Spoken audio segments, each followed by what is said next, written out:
Waterproof makeup করবে আর তুমি জলের মধ্যে মুখ ডোবাবে না, তাহলে তুমি কিসের ওয়াটারপ্রুফ মেকআপ করলে?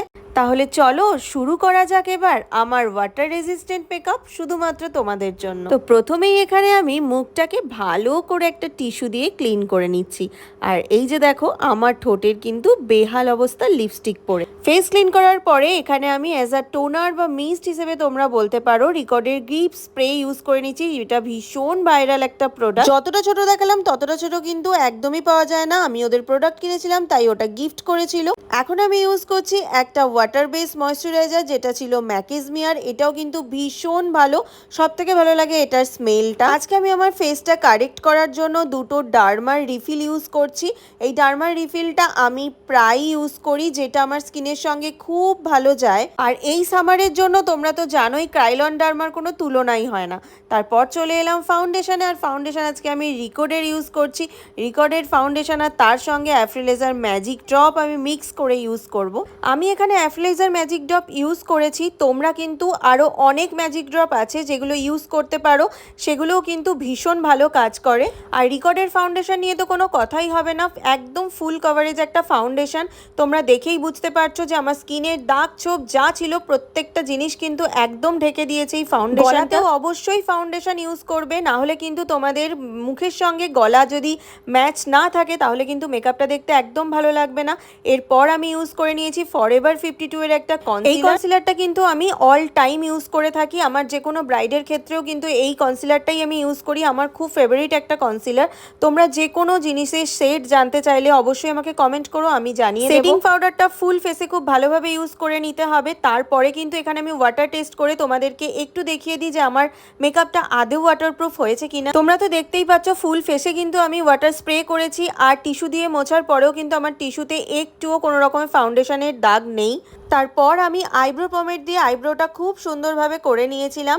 দেন আমি চলে গেছিলাম আই মেকআপে। আই মেকআপটা আজকে আমি একদম হালকা রেখেছিলাম। আমি সবসময় একটু ব্রাউন শেডের ওপর আই মেকআপ বেশি পছন্দ করি। চোখটাকে একটু বেশি এনহ্যান্স করার জন্য আমি এখানে গোল্ডেন আর কপার কালার মিশিয়ে একটা শিমার ইউজ করেছিলাম।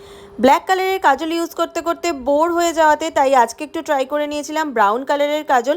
আর ব্রাউন কালারের কাজল পরলে কিন্তু তোমার চোখটা ভীষণ ন্যাচারাল দেখতে লাগবে। লাইনারও আজকে কিছুই ইউজ করিনি, ব্রাউন কাজলটাকেই চোখের ওপরে দিয়ে একটু ভালোভাবে স্মাচ করে নিয়েছিলাম, তাই জন্য চোখটা একদমই আমার ন্যাচারাল লাগছিল দেখতে। এই মেকআপটা কিন্তু তোমরা দিনের বেলায় আরামসে করে বেরোতে পারবে, কারণ আমি যেইভাবে তোমাদেরকে মেকআপটা দেখিয়েছি এটা কিন্তু দিনের বেলা করে বেরোলে তোমাদের একদমই ওভার লুক কিছু ক্রিয়েট করবে না। নাকটাকে তো একটু সোজা করতেই হবে, নাহলে মেকআপের মধ্যে যদি নাকটা বেঁকা লাগে তাহলে কিন্তু দেখতে একদমই ভালো লাগবে না। যদিও বা আমার নাক বেঁকা নয়, তবুও নাকটা যদি না সোজা করি তাহলে কিন্তু দেখতে একদমই ভালো লাগে না। এখানে আমি হাইলাইটার ইউজ করছি পিএসির একটা হাইলাইটার, যেটা ভীষণ ফেভারিট আমার। আর তোমরা দেখতেই পাচ্ছ এই হাইলাইটার কতটা গ্লো করে। মেকআপ যখন করতে হবে প্রত্যেকটা পার্ট যদি তুমি ঠিকঠাকভাবে ইউজ না করো তাহলে কিন্তু কখনোই তোমার মেকআপের সাথে তোমার ফেসটা দেখতে একদমই ভালো লাগবে না। লিপস্টিক লাগিয়ে আমার ফাইনাল লুকসটা আমি কমপ্লিট করলাম। এইবার একটা জিনিস বাকি রয়েছে, এই যে আমার কপালের টিপ, যেটা সারা আমি একদমই অসম্পূর্ণ। এইবার তোমরা জাস্ট আমার মুখের গ্লোটা দেখো যে কত সুন্দর একটা সাটেল বেস, একদম মিনিমাল একটা বেসে খুব সুন্দর একটা গ্লোয়িং মেকআপ কিন্তু আমি করেছি। সবার শেষে যেটা ইউজ করতেই হবে সেটা হচ্ছে ফিক্সিং স্প্রে। আর এখানে কিন্তু তোমরা রিকর্ডের যে গ্রিপ স্প্রেটা আছে সেটা ইউজ করতে পারো। এখানে আমি ফরএভার 52 এর এই স্প্রেটাও ভীষণ ভালো ওয়াটার রেজিস্ট্যান্ট মেকআপের জন্য, এটা আমি ইউজ করে নিয়েছি। তো ফাইনাল লুকস আমার কমপ্লিট। সবসময় যে হাই অ্যান্ড বাজেটেই মেকআপ করলে সেটা ওয়াটার রেজিস্ট্যান্ট মেকআপ হবে সেরকম কোনো বিষয় নেই। তোমরা কিন্তু খুব অল্প বাজেটের মধ্যেও কিন্তু ওয়াটার রেজিস্ট্যান্ট মেকআপ করতে পারো, যেটা আমি তোমাদের সামনেই করে দেখালাম। মেকআপটা কিন্তু কমপ্লিট হওয়ার পরে অনেক ফটো ভিডিও করার পর আমি এই ভিডিও ক্লিপটা নিয়েছি, যেখানে কিনা আমি তোমাদেরকে দেখিয়েছি এই এক বাটি জলের মধ্যে মুখ ডুবিয়েও কিন্তু আমার মেকআপ কোনোভাবে উঠছে কিনা বা সরে যাচ্ছে কিনা। মুখ তো ভালোভাবে চুবিয়ে নিয়েছি, এবার টিস্যু দিয়ে মুছে তারপর দেখার পালা যে আমার মেকআপটা সত্যি উঠে একদমই নড়চড় হচ্ছে কিনা। তো আমি দেখলাম তো টিস্যুতে একটুও ওঠেনি। এবার দেখো তো তোমরা দেখতে পাচ্ছ কি যে আমার মেকআপ কোনোভাবে নড়চড় হয়েছে কিনা। এইটা কিন্তু আমারও দেখার খুব ইচ্ছা ছিল যে সত্যি মুখটা জলের মধ্যে চুবিয়ে মেকআপ একটুও নড়চড় হয় কিনা।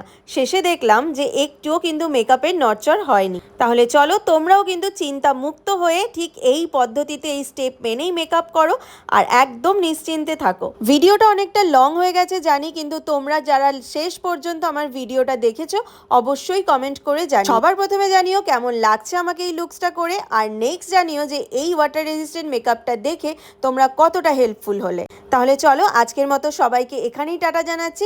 আবার খুব শিগগিরই দেখা হবে নেক্সট কোনো একটা নতুন ভিডিও নিয়ে।